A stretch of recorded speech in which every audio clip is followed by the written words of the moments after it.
청소년 상담 기획학과 학생 여러분, 반갑습니다. 이번에는 제 6주차 2차 시 강의를 시작을 하겠습니다. 선생님들하고 만나 뵙게 되니 더욱더 즐겁고 다 아름답고 멋진 모습입니다. 또한 학업에 대한 열의를 가지고 계신 것 같아서 빨리 만나서 같이 강의를 진행하면 더욱더 즐겁고 재미있을 것 같습니다. 자, 제가 잠시 영상을 끄고 강의를 진행하도록 하겠습니다. 이번 시간에는 이제 저번 시간과 마찬가지로 주의, 지각 및 기억 발달의 세 번째 기억에 대한 이야기를 나눠보도록 하겠습니다. 청소년 상담에 있어서는요, 특히 이 기억에 대한 측면이 굉장히 중요합니다. 왜냐하면 이제 청소년들 같은 경우에 상담을 진행을 하다 보면은 청소년과 관련된 어떤 문제 상황이나 환경적인 그런 요소에 있어서 얼마나 만큼 정확하게 기억을 하고 있냐가 굉장히 중요하고요. 특히 아동기나 유아기 같은 경우에는 이런 기억력의 발달 단계에 있어서 이제 기억할 수 있는 그런 사건에 대한 여기에는 이제 질적인 양도 있고 양적인 측면도 있는데요. 기억할 수 있는 그런 정도가 굉장히 조금 부족하기 때문에 그 문제 아동을 상담을 한다든지 그런 과정에서 그 아이가 최대한 얼마만큼 기억을 하고 있고 이 기억력이라고 하는 거는 정확해야 되거든요. 그러니까 정확한 것을 얼마나만큼 인식을 하고 있는가를 끄집어내는 과정이 굉장히 중요합니다. 그래서 이번 시간에는요, 이 기억에 대해서 어떻게 하면 더욱더 정확하게 기억을 할 수 있게 되고, 또 어떻게 하면 이런 아동이나 이제 특히 청소년 같은 경우에 이 기억의 발달 단계를 어떠한 과정을 거쳐서 어떻게 하면 정확하게 더 기억을 향상시킬 수 있을 것인가에 대한 내용으로 풀어가도록 하겠습니다. 자, 저번 시간에 제가 선생님들께 과거에 이제 몇 세 때까지 기억을 하실 수 있으십니까? 라고 여쭤본 것이 있었죠. 그것을 선생님들이 다시 이번 시간에 더듬더듬 기억을 한번 해보시고요. 내가 몇 살 때까지의 이런 추억이 있었는가, 몇 살 때 내가 어떠한 사건으로 인해서 뭐 즐거웠고 또 흥미로웠고 또는 이제 기분이 언짢았었는가, 이제 그런 걸 한번 회상을 해 보시면서 제 강의를 같이 들으시면 도움이 될 것 같습니다. 자, 교재는 196페이지 되겠습니다. 196페이지부터는 우리가 일화기억이라고 하는 게 있습니다. 이제 일화기억이라고 하는 거는 사람이 살아가면서 그 많은 사건들에 대한 기억을 일화기억이라고 합니다. 자, 보시면 선생님들 영화나 드라마 굉장히 좋아하시죠? 거기서 보면은 이제 배우나 탤런트나 영화 배우들이 그냥 영화를 찍는 게 아니고 대본이 있습니다. 이것을 스크립트라고 이야기를 하고 있는데 대본에 따라서 이제 영화를 찍고 그런 스토리가 만들어지잖아요. 마찬가지로 우리 한 사람의 일생을 살펴보면은 이제 그 사건들의 연속이라고 보시면 되겠습니다. 보통 이제 80대, 70대, 뭐 90대 이제 그 정도 연령이 되시면 자서전을 쓰고 싶어 하십니다. 대체적으로 어느 정도 일생을 살아온 과정 중에서 내가 이러한 일을 경험을 했고 나의 살아온 삶을 다른 사람들에게 좀 알리고 싶고 그런 것을 간직하고 싶다라고 해서 자서전을 기록하시는 분들이 많이 있는데요. 보통 초등학교나 뭐 중고생들이 자서전 쓴다는 이야기는 하지 않잖아요. 이런 것처럼 개인의 삶이라고 하는 거는 사건의 연속이라고 보시면 되겠습니다. 제가 선생님들 이렇게 만나 뵀는데요. 연세가 있으신 선생님들도 계시고 또 젊은 선생님들도 계신데 보시면 내가 지금까지 살아오면서 어떠한 사건들이 나에게 일어났었는가, 나에게 일어났던 사건들은 나에게 긍정적인 부분이었었는가 아니면은 나에게 부정적인 영향을 미쳤는가, 그것을 선생님들이 같이 기억을 해보시면 나의 삶에 있어서 누구를 만났고 어떠한 환경에서 했던 나의 행동들 또는 나와 만났던 지인들 또는 내가 선택했던 그런 과정들이 나의 삶을 어떻게 보면 결정짓는데 중요한 그 영향 요인이라고 볼 수가 있는데요. 이러한 그 여러 가지의 환경 상황에서 그 연속돼서 나타나는 사건들을 우리가 기억을 하는 것을 일화기억이라고 이야기를 합니다. 그러면 선생님들 한번 생각을 해보실까요? 자, 어제 무슨 일이 있었을까요? 저번 주에 무슨 일이 있었나요? 매일매일 어떠한 일들을 반복을 하고 있나요? 자, 아침에 일어나서 우리가 양치를 하고 또는 이제 샤워를 하든지 씻고 그리고 내가 어디 나갈 곳이 있으면 외출을 하거나 이제 그런 일상들이 반복이 되는데, 만일에 직장을 다니신다라고 하면은 직장 생활이 반복이 되실 거고요. 또는 이제 가사 일을 한다라고 하면은 내가 가사 일에서 늘 하던 일들이 있습니다. 이럴 때 매일매일 일어나는 그런 상황들을 우리가 머릿속에 도식화합니다. 이 도식이라는 개념은 제가 전에 삐아제의 이론에서 말씀드렸을 거예요. 그 지식 체계라고 하는 거에 최소 틀이 도식 스키마라고 하는 게 있는데요. 그 내가 어떠한 지식을 만들어가는 것들을 도식을 구조화한다라는 이야기를 하고 있습니다. 이 내가 머릿속에 가지고 있는 이런 도식들, 이제 지식 체계라고 보시면 되겠는데요. 이런 지식 체계가 일상화돼 있냐, 일상화돼 있지 않냐, 이런 과정이 기억에 굉장히 영향을 많이 미치게 됩니다. 자, 다음은 제가 그 실험한 것을 하나 보여드리고요. 그 실험한 것을 가지고 다시 말씀을 드리겠습니다. 여기서 중요한 거는 우리가 이제 선생님들 입장에서도 생각을 해보시고 이것을 아동이나 청소년에게 적용시켜 볼 때 이 상담의 영역에서는 아동들이나 청소년 그 이제 상담을 한다라고 하는 거는 문제가 있기 때문에 문제 상황이 발생을 했을 때 우리가 상담이 들어가는 경우들이 많이 있기 때문에 어떠한 상황에서 이 아이에게 영향을 미친 사건들이 무엇이었는가를 이것을 아동들이 기억을 하게 해야 된다라고 보는 거죠. 그래서 이 일화 기억이 중요하다는 것을 다시 한번 강조를 하고 싶고요. 자, 제가 먼저 요거 실험한 내용을 보여드리고 같이 설명을 이어나가도록 하겠습니다. 자, 선생님들도 같이 동참해서 한번 대답을 해 주시면 좋을 것 같습니다. 자, 이 실험은요, 미국 일리노이 대학의 브루어라고 하는 심리학자가 실험한 실험입니다.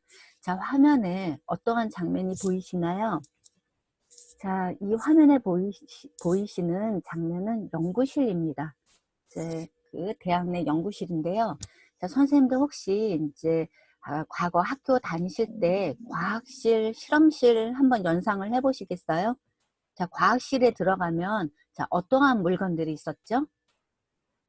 실험들을 이제 많이 해보셨잖아요. 초등학교, 뭐 중고등학교 실험할 때 뭐 보통 비커 같은 게 있고, 뭐 알코올 램프 같은 게 있고, 여러 가지 과학 기제들이 있잖아요.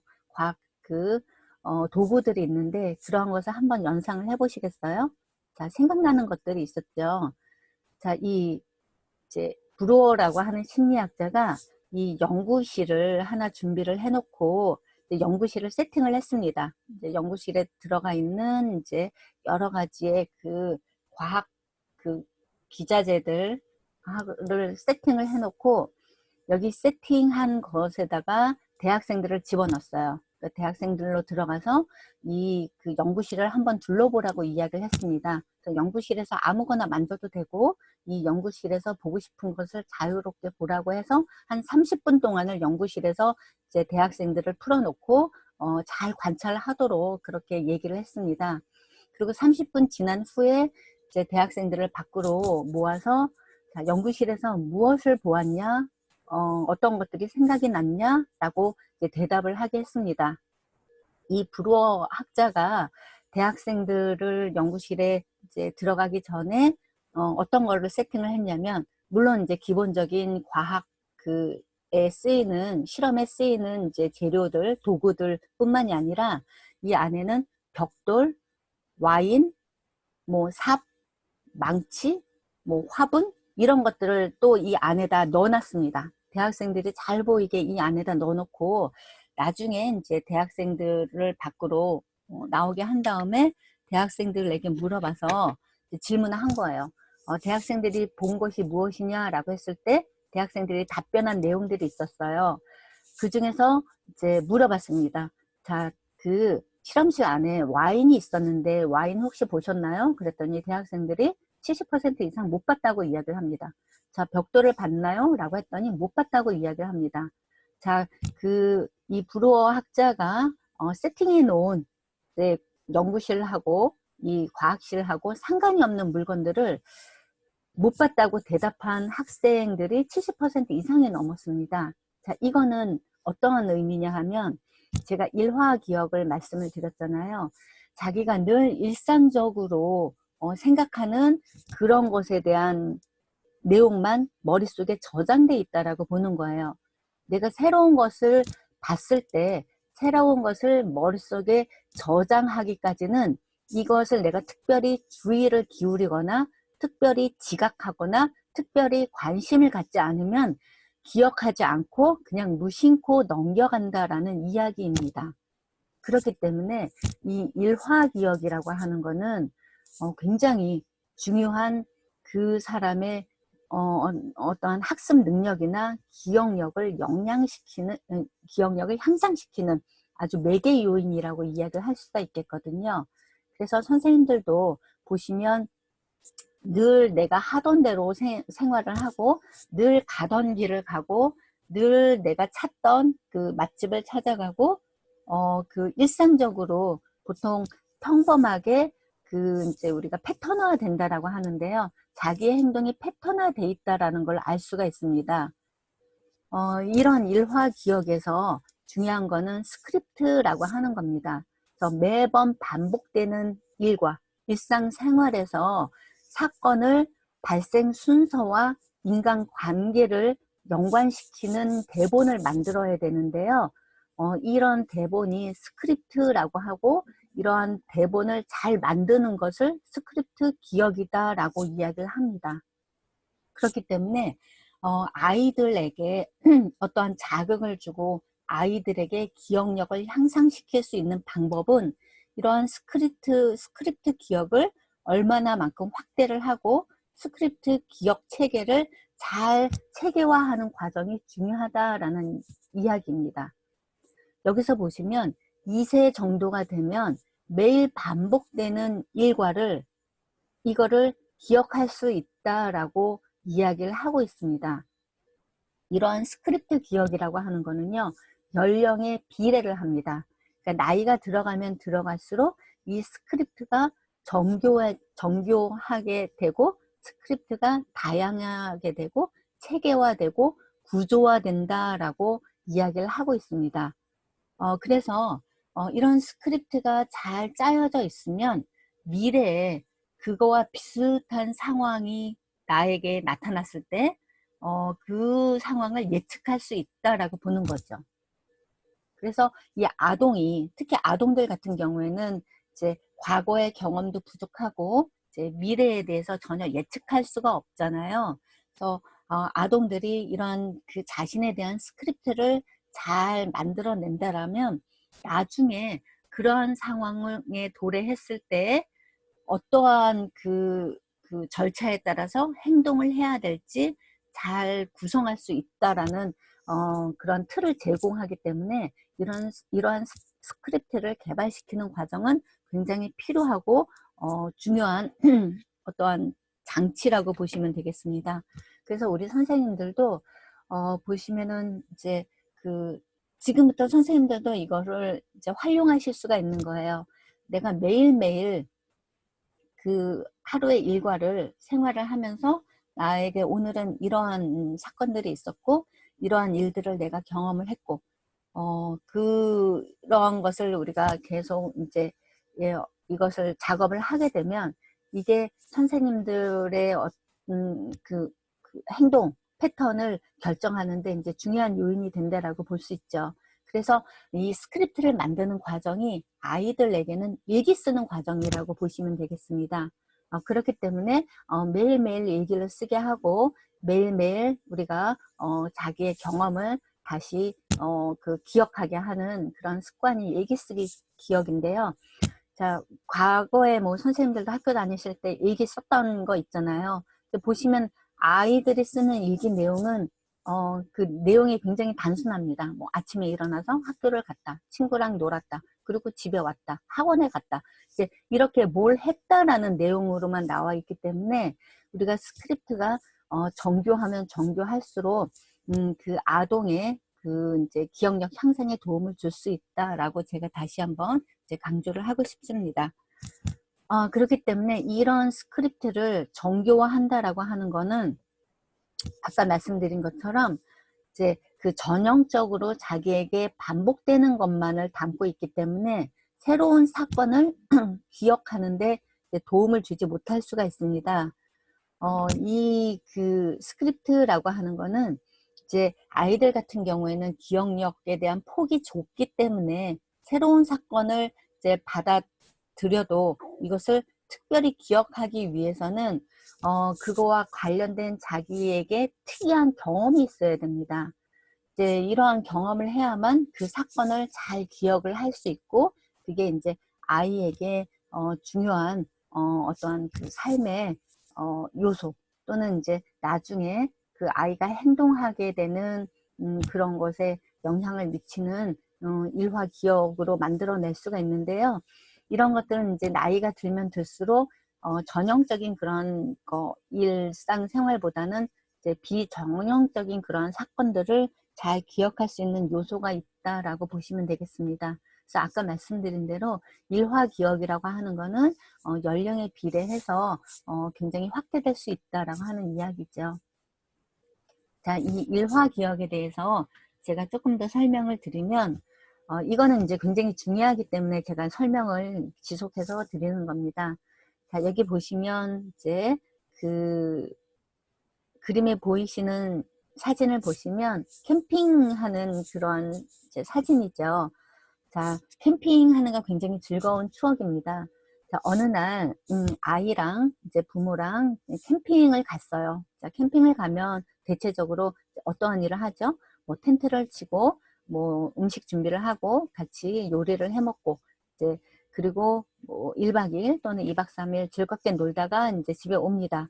그러고 나서 이제 한참 지난 후에 아이에게 물어보죠. 아, 우리 옛날에 뭐 어디 캠핑 갔었는데 기억나니? 그러면 아이는 기억나요. 그렇게 대답을 하겠죠. 뭐 캠핑 간 거는 즐거운 사건이니까. 일상에서 벗어난 우리가 새로운 사건이니까 이것을 비전형적인 사건이라고 이야기합니다. 새로운 사건들이 일어나면 이것은 누구나 다 잘 기억을 합니다. 자, 그랬을 때 또 물어봅니다. 자, 우리 캠핑 가서 뭐 했지? 그랬더니 아이는 그냥 밥 먹고 그리고 잠자고 집에 왔지. 자, 그 세세한 사건들을 잘 기억하지 못할 수도 있습니다. 왜냐하면 가서 잠자고 밥 먹는 거는 일상적인 거랑 똑같은 거니까요. 그래서 아이에 대한 답변을 들어보면 아이가 캠핑 간 거는 말씀드린 대로 새로운 사건이지만 캠핑 가서 잠을 자고 밥을 먹은 거는 새로운 사건이 아니에요.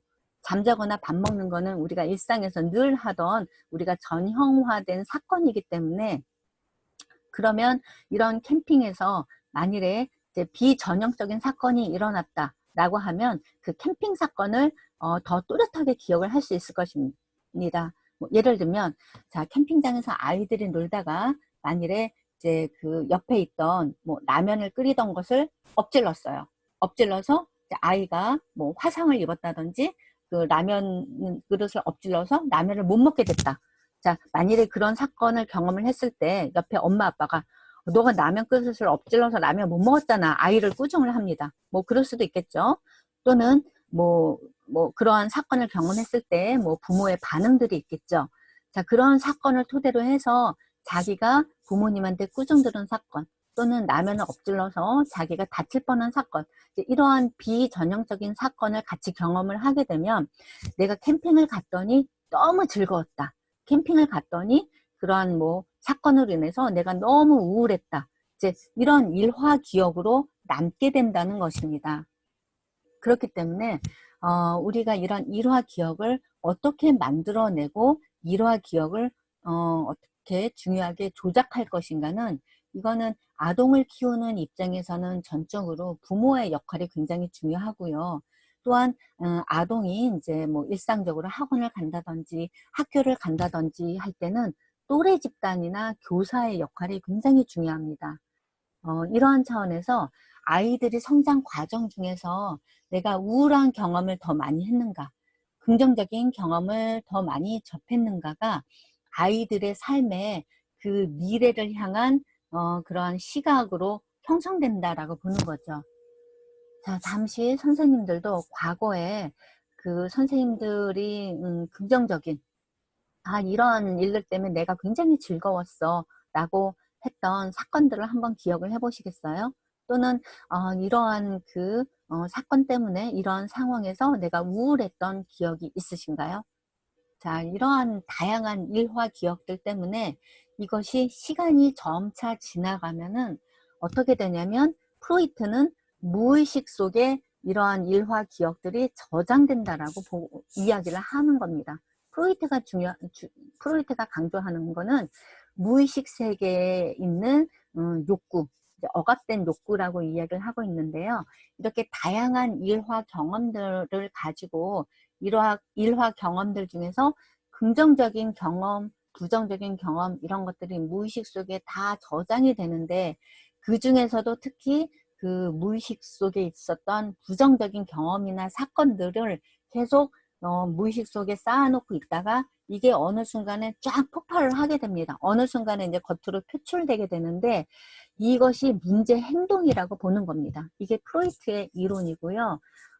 그러한 과정에서 우리가 일화 기억을 어떻게 잘 만들어내고 일상화돼 있는 일화 기억들, 패턴화돼 있던 일화 기억들을 자꾸 자극을 해서 그 아이들에게 또는 이제 선생님들 자신들에게 긍정적인 스크립트로 만들 것인가가 정말 어떻게 보면은 그 우리가 삶을 살아가는 데 있어서 필요한 작업이라고 그렇게 이해를 하시면 되겠습니다.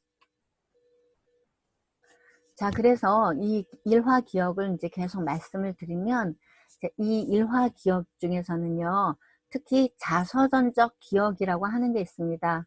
아까 말씀드린 대로 개인의 삶에 있어서 중요한 사건에 대한 기억입니다. 자, 이 일화 기억을 발달시키는 게 중요하다고 제가 말씀을 드렸잖아요. 그런 것 중에서 특별히 중요한 사건들을 이제 아이들이 잘 기억하도록 해야 되는 거죠. 그러면 특별히 중요한 사건들을 이게 긍정적인 사건으로 만드는 것이 굉장히 중요합니다.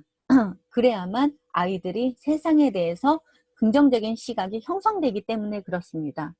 자, 아까 말씀드린 것처럼 만일에 캠핑에 가서 아이가 부모님한테 혼난 기억을 가지고 있다라고 하면, 다음에 우리 또 캠핑 갈까? 라고 하면 이게 부정적인 경험, 부정적인 정서로 형성이 되기 때문에 아이가 다음에 캠핑 갈까? 이러면 가기 싫어. 이렇게 될 수 있다라고 보는 거죠. 그래서 만일에 부모가 아이들하고 어떠한 일을 계속 지속적으로 하고 싶다면, 이제 이거는 부모와 자녀뿐만에 적용되는 게 아니고 그 개인이 다른 개인들하고 관계를 형성할 때, 특히 이제 가족도 굉장히 중요하고요. 부부지간에도 굉장히 중요하고요. 타인과의 관계에 있어서도 이러한 사건을 어떻게 긍정적인 상황으로 연출할 것인가가 굉장히 중요합니다. 아까 말씀드린 대로 우리 기억은요, 긍정적인 것보다는 부정적인 사건을 더 잘 기억을 합니다. 한번 생각을 해보시겠어요? 자, 누구랑 어디 가서 즐겁게 놀았던 기억도 뭐 잘 우리가 다시 이제 추억으로 떠올릴 수 있지만, 누구랑 싸웠다든지, 누구랑 갈등이 있었다든지, 내가 뭐 돈을 꽂았는데 돈을 못 받았다든지, 이렇게 부정적인 경험을 한 것이 더 머릿속에 또렷하게 남습니다. 자, 그렇기 때문에 특히 이제 그 아동들에게 있어서는 부모가 굉장히 이제 중요한, 부모로부터 모델링을 하고 있기 때문에 부모가 영향을 미치는 측면, 그리고 아동들을 둘러싼 그러한 또래 집단이나 뭐 이제 교사들, 그런 중요한 인물들하고 어떻게 상호작용을 할 것인가에 따라서 이 자서전적 기억에 있어서 긍정적인 요소 또는 부정적인 요소로 그렇게 기억이 형성될 수 있기 때문에 이것을 부모가 자서전적 기억을 더 잘 이제 잘 이렇게 이제 다듬어주는 작업도 필요하다라고 볼 수 있습니다. 특히 이런 자서전적 기억에서는요, 사건의 발생 순서와 인과관계를 재구성하는 작업이 필요합니다. 자, 그렇기 때문에 대화를 할 때 어떠한 식으로 대화를 하냐, 이것을 아주 구체화하는 질문으로 연결돼야 된다라고 보는 거죠. 자, 보통 이제 아동이 학교에 갔다 왔습니다. 자, 오늘 학교 잘 갔다 왔니? 이렇게 물어보겠죠. 그러면 아동은 네, 잘 갔다 왔어요. 그렇게 하고 그러면 이제 답이 끝나버리는 거예요. 그러면 이것을 부모가 이렇게 물어봐야 됩니다. 자, 학교에 가서 뭐 급식을 먹는다면 급식으로 뭘 먹었니? 친구 누구와 뭐 하고 놀았니? 만일에 국어 시간에는 자, 어떠한 내용을 배웠지? 이렇게 구체적으로 물어보는 작업이 필요합니다. 그래야만 아이들이 내가 학교에 가서 뭐를 먹었고 누구랑 뭐 하고 놀았고 자, 수업 시간에는 뭐를 배웠고 이것을 떠올려서 기억하게 만드는 작업을 할 수 있기 때문입니다. 자, 앞서서 기억에서는 이제 단기 기억이 장기 기억으로 넘어가게 하는 작업이 중요하잖아요. 이러한 그 기억을 우리가 계속 지속적으로 유지하기 위해서는 이러한 자서전적 기억에서 이것을 소통하는 그러한 이제 질문의 그 영역이나 질문하는 그러한 내용이 굉장히 중요하다라고 다시 한번 강조를 하고 싶고요. 그래서 만일에 이제 그 상담을 할 때에도요, 요 아동들의 기억을 끄집어내기 위해서는 아주 구체적으로 꼼꼼하고 세심하게 질문을 합니다. 그렇기 때문에 이제 이런 자서전적 기억을 우리가 이제 재구성하는 데 있어서는 앞에서 보브스키 이론하고 이제 로고프의 안내된 참여라고 해서 그 아이들의 그 일상에 이제 아이들의 삶에 뛰어든다라고 보는 거죠. 뛰어들어서 그런 사건이나 기억을 회상시키는 작업을 하는 것이 자서전적 기억에 도움을 준다라고 볼 수가 있겠습니다. 자, 그러면 이런 자서전적 기억에 있어서는 아까 말씀드린 대로 부모의 역할이라고 하는 거는 그 질문을 할 때 누가 언제 어디서 무엇을 했는지 이 육하 원칙에 따라서 정보를 기억하도록 하는 이제 그걸 습관화시키는 것이 굉장히 중요합니다. 부모가 이제 질문을 하면서 그러한 그 질문에 대한 답들이 그 아동들에게는 자기 자신에게 아, 이게 나에게 중요한 일들이구나. 이게 나에게 일어났던 일들이구나. 그렇게 이제 기억을 할 수가 있겠고요. 아동이라고 하는 거는 이제 연령에 비례해서 언어 능력이 발달하기 때문에 아직 언어로 표현하는데 미숙한 점이 있습니다. 그렇지만 이것을 시간대별로 이제 언어 발달이 조금 이제 그 어휘력도 부족하지만 시간대별로 뭐를 했고 또는 그 만일에 이제 학교에 가서 친구랑 싸웠으면 그냥 단순히 싸운 걸로만 기억하게 만드는 게 아니고 그런 싸움에 있어서 무엇이 잘못됐고 누가 원인이 됐고 본인은 이제 그런 걸로 인해서 어떠한 감정을 가지게 됐는지까지 이렇게 재구성을 하는 작업이 굉장히 필요합니다. 그래야만 아동들이 만일에 그런 부정적인 사건을 경험을 하면서 우리가 이제 부정적인 감정, 안 좋은 감정을 해소할 수 있어야 된다라고 보는 거거든요. 이런 자서전적 기억에 있어서는 특히 아동의 발달에 영향을 미치는 요소들, 이제 아까 말씀드린 것처럼 부정적인 사건들을 많이 경험을 하게 되면 우리가 부정적인 정서가 형성이 되기 때문에 이런 부정적인 정서가 형성이 되면은 이거는 이제 성장 과정 중에서 어떻게 보면 대인관계에 영향을 미칠 수도 있고 자기 자존감이나 정체성에 영향을 미칠 수 있는 여지가 굉장히 크기 때문에 그 아이에 대한 사건 특히 이것을 재구성하는 작업이 굉장히 필요합니다. 이제 이것이 자서전적 기억의 발달에 있어서 부모가 어떠한 역할을 해야 될 것인가를 이제 다시 재확인하는 작업이라고 보시면 되겠습니다. 특히 제가 말씀드린 것처럼 스트레스를 받게 되면 이제 부정적인 정서가 되겠죠. 스트레스나 어떤 갈등적인 사건을 경험을 하게 되면 이게 기억력에 영향을 미치게 됩니다. 그래서 기억력에 영향을 미쳐서 이제 일부러 기억하고 싶지 않기도 하고요. 기억을 안 하려고 하기도 하고, 또는 기억을 우리가 정확하지 못하게 기억을 할 수도 있다라고 보는 거죠. 아니라 학교에 가서 이제 그 아동이 누구랑 싸웠어요. 누구랑 싸운 것만 기억을 하면 이제 아이들이 그 싸운 것만으로도 스트레스를 받잖아요. 또한 이제 학교에 가서 만일에 과제물을 안 가져왔다든지 숙제를 안 왔다든지 했을 때 선생님으로부터 혼났던 기억이 있어요. 그러면 그런 감정을 즉각 해소를 해주지 않으면 선생님에 대해서 두려운 감정이 형성이 될 수 있다고 보는 거예요.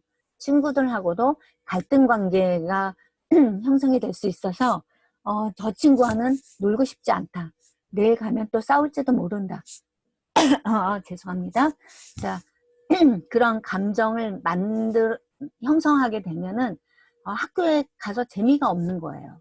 자, 그렇기 때문에 이러한 스트레스와 기억력에 있어서는 이제 부정적인 관계를 가지고 있기 때문에 스크립트나 이런 일화 기억을 어떻게 조작을 하고 어떻게 재구성할 것인가가 굉장히 삶에 있어서 또는 정서와 관련해서 굉장히 중요한 영향을 미치는 것이라고 볼 수가 있겠습니다. 자, 우리가 2차 시까지는 이제 여기까지 수업을 하고요. 이제 잠시 후에 3차 시로 넘어가도록 하겠습니다. 자, 장시간 선생님들 감사합니다. 제가 목소리가 갑자기 저기 돼서 이렇게 해서 마치겠습니다, 선생님들.